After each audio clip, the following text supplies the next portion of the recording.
তেরঙ্গা হলো ত্যাগ, শান্তি ও সেবার প্রতীক। ত্যাগ ও সেবার মধ্যে দিয়েই শান্তিকে লাভ করা সম্ভব। স্বাধীনতা দিবসের অনুষ্ঠানে বার্তা সারগাছি রামকৃষ্ণ মিশন আশ্রমের সম্পাদক স্বামী বিশ্বময়ানন্দজি মহারাজের। শনিবার দেশের ৮০তম স্বাধীনতা দিবসে সারগাছি মিশন আশ্রমে পতাকা উত্তোলন করেন স্বামী বিশ্বময়ানন্দজি মহারাজ। এদিন ছাত্রছাত্রীদের অংশগ্রহণে হয় সাংস্কৃতিক অনুষ্ঠানও। সেখানেই পড়ুয়াদের ত্যাগ ও সেবার মধ্যে দিয়ে দেশ সেবার বার্তা দেন স্বামী বিশ্বময়ানন্দজি মহারাজ। যারা খেয়াল রাখবে না তারা ভারতবর্ষের নাগরিক নয়, এটা মনে রেখো।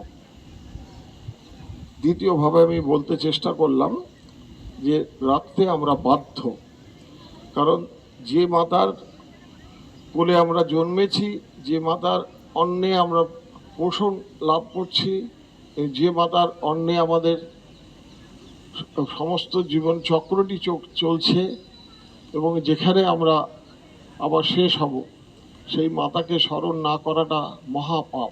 বঙ্কিমচন্দ্র যেমন দুর্গার জায়গায় ভারত মাতাকে ভেবেছেন, স্বামী বিবেকানন্দ তেমন বলেছেন আগামী 50 বছর ভারত মাতাই তোমার আরাধ্য দেবতা হোক। কখনো বিভিন্ন রূপে হলেও যে যে ভাষাতেই বলুন, ভাবনাটি এই ভারত মাতা আমাদের মাতা, সকলের মাতা।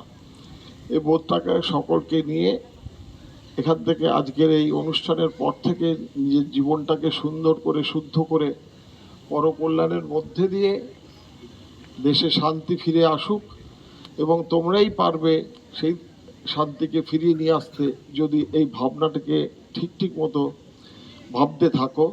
স্কুল পড়ুয়াদের মধ্যে দেশাত্মবোধ ও দেশ সেবায় এগিয়ে আসার বার্তা দেন সারগাছি রামকৃষ্ণ মিশনের সম্পাদক। Bureau report, imagine community media.